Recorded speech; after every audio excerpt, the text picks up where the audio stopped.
ఒక పని పెట్టుకున్నప్పుడు ఒకే అంశం మీద ఎక్కువగా ఫోకస్ చేస్తున్నప్పుడు ఒకటే పనిలో నిమగ్నమైనప్పుడు ఒక్కొక్కసారి బోరు కొట్టడము లేదా మనకి ఎంజాయ్మెంట్ లేదా రిలాక్సేషన్ లేదా అనిపించడం జరుగుతుంటుంది. మనిషి అన్నాక ఈ ఆలోచన చాలా సహజం. ప్రతి మనిషికి వచ్చే ఆలోచన ఇది. నాకు కాస్త ఎంటర్టైన్మెంట్, కొంచెం ఎంజాయ్మెంట్ ఉంటే బాగుండు, పూర్తిగా పని ఎక్కువైపోయింది, ఇటువంటి భావన, అలసట చాలామందికి వస్తుంటాయి అన్నమాట. ఈవెన్ నాకు కూడా వస్తుంటాయి. కానీ వివేకానంద ఒక మాట చెప్పారు, స్వామి వివేకానంద, పనిలో నిమగ్నం అవటమే మెడిటేషన్ అని చెప్పి. మన తీరిక ఎక్కడుందంటే మన పనిలోనే మనకు ఒక తీరిక ఉంది. పనిలో పడి మనం పరిగెట్టడం అది ఒక తీరిక అనమాట. నేను ఆ సిద్ధాంతాన్ని బాగా నమ్ముతాను. రాత్రి అయ్యేదాకా 11, 12 అయ్యేదాకా ఎంత పని చేసినా, ఎంత అలసట వచ్చినా అనుకుని దాదాపు చేసే పడుకుంటాను. పనిలో పరిగే తీరిక అనమాట. అంటే మనం చేసే పనిలో మనం పరిగెత్తే పరిగే మనకు తీరిక అవ్వాలి.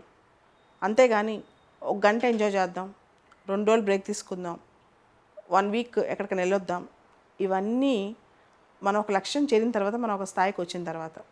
కానీ అప్పుడు దాకా మాత్రం పరిగెడుతూనే ఉండాలి. ఈ పోటీ ప్రపంచంలో ఒక నిమిషం, ఒక గంట చాలా విలువైనవి.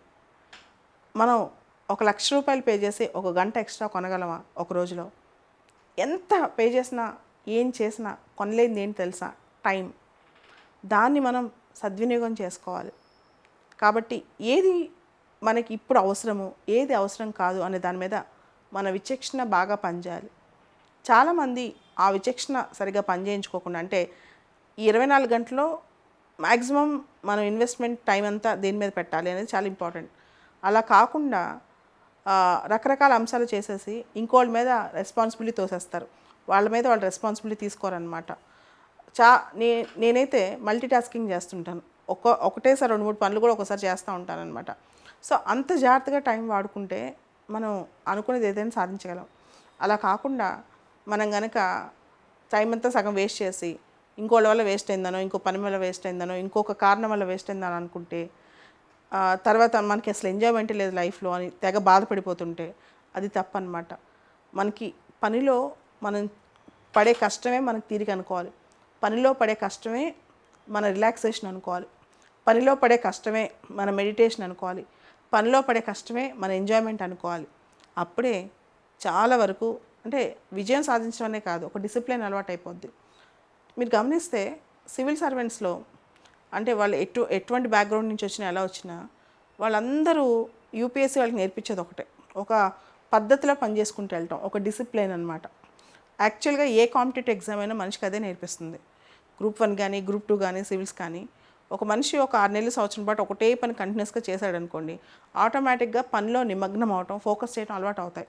ఇది కూడా చాలా ఇంపార్టెంట్. కేవలం నాలెడ్జే కాదు, మనం ఒకే అంశం పట్ల పేషెంట్గా, పర్జర్వెన్స్ అంటే ఓపికతో పనిలో నిమగ్నం అయ్యి ఆ పని చేస్తూ పోతేనే మనం భవిష్యత్తులో ఏదనుకుంటే, ఈవెన్ ప్రజాసేవలో కూడా మనం ఏది చేయాలనుకున్నా బ్యూరోక్రాట్గా అది కూడా చేయగలం.